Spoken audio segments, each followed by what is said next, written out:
You seem lost in thought with those books. Anything interesting? It's about Imam Ali. You know, he once solved an almost impossible dispute between two mothers. Really? Tell me more.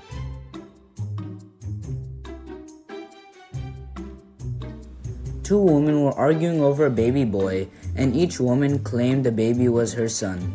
They decided to settle the argument with none other than Imam Ali. Imam Ali warned them about lying, but neither woman backed down. So Imam Ali said, "I need my sword." When the woman asked, "Why a sword?" he answered, "I'll divide the baby in half and give each one of you a piece." Oh no! Don't worry, this story has a happy ending. One woman cried out, "No, don't, I was wrong, the child can be hers." Imam Ali declared, "The child is yours. A true mother couldn't stand her child get hurt." Then the other woman admitted she wasn't the mother. Wow, that's actually such a smart way to find out the truth. Totally. Now do you want to hear another story in the cafeteria? Count it as a yes.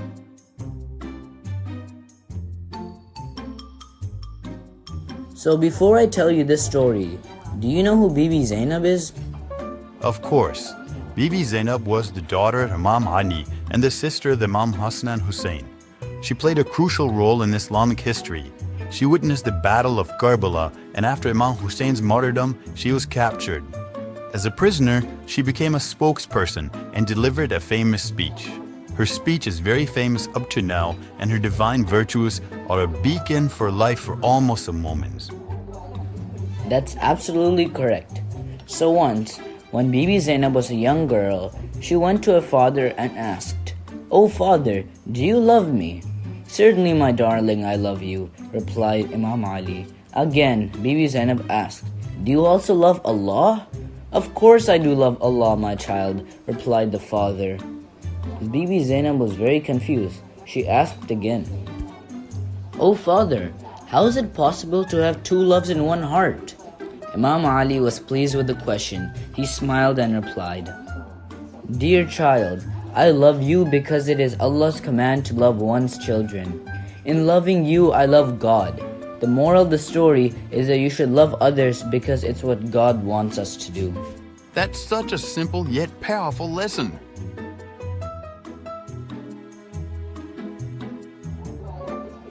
All right, tell me the next story. A man with 17 camels died, leaving a will for his 3 sons. Half of the camels to the eldest, a third to the second, and 1/9 to the youngest. How would that work?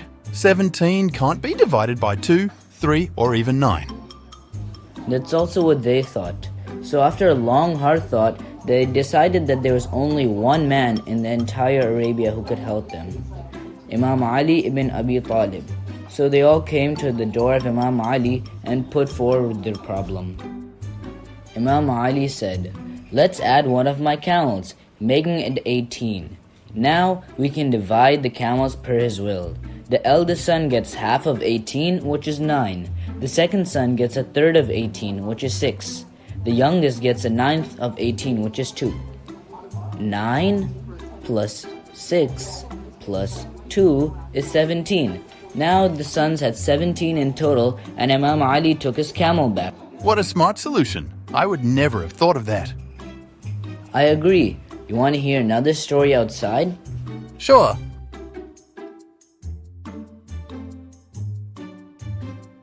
Ready for this story? Yep. 2 men gave 100 dinars to a woman from Quraysh. They told her that she should only hand it over if they both came together. After about a year, one man asked for the money from her, lying that his friend had died. The woman said no, and that she would only give the money if his friend came with him. Cornered by the man's persistent demands and arguments, the innocent woman gave him the money. Later, the other man appeared, demanding the money. He argued she should have asked for the proof of his death. The man took the case to a judge, but the woman pleaded if they could go to Imam Ali instead. Well, what did Imam Ali do? Imam Ali realized that both the men were lying. However, he asked the man to fear Allah and tell the truth. The man persisted on his demand. Then Imam Ali said, "Is it not true that you said the amount should only be paid if you two came together?" Then the man said yes. Imam Ali then said, "Then go and bring your friend.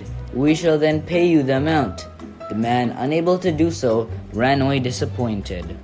Tricky situation, but he solved it very cleverly. Yeah. Do you want to come to watch the sunset in a few hours? I think I might have one last story to tell. Count me in. 6.5 hours later.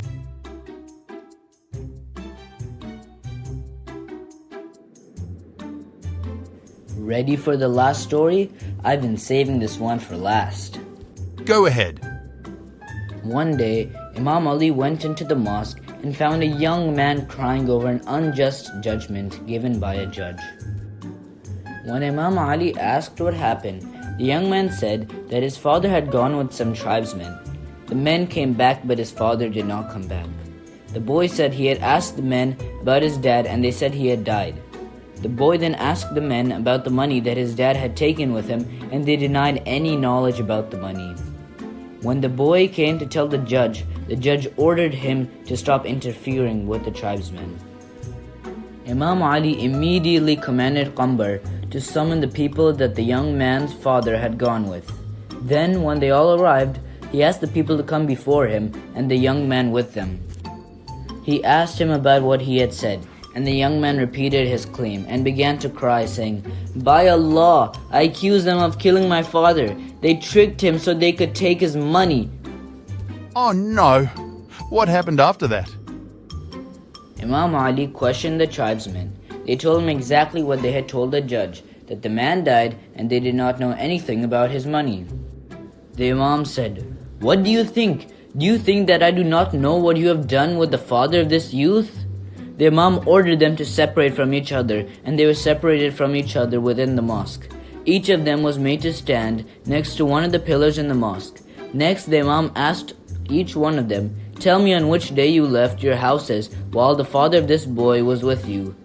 None of the people could hear the other one. Their stories were all conflicting. And finally, one man confessed to murdering the man and stealing his money. The others also confessed after him. Imam Ali had the stolen money recovered and returned to the young man. Pretty smart? You know, I've realized there are a lot of lessons we can learn from the stories of the Imams if we pay attention to them. What do you say we kill our fellow tribesman? We can take all of his bounty as well. Yes, excellent. No one will have to find out.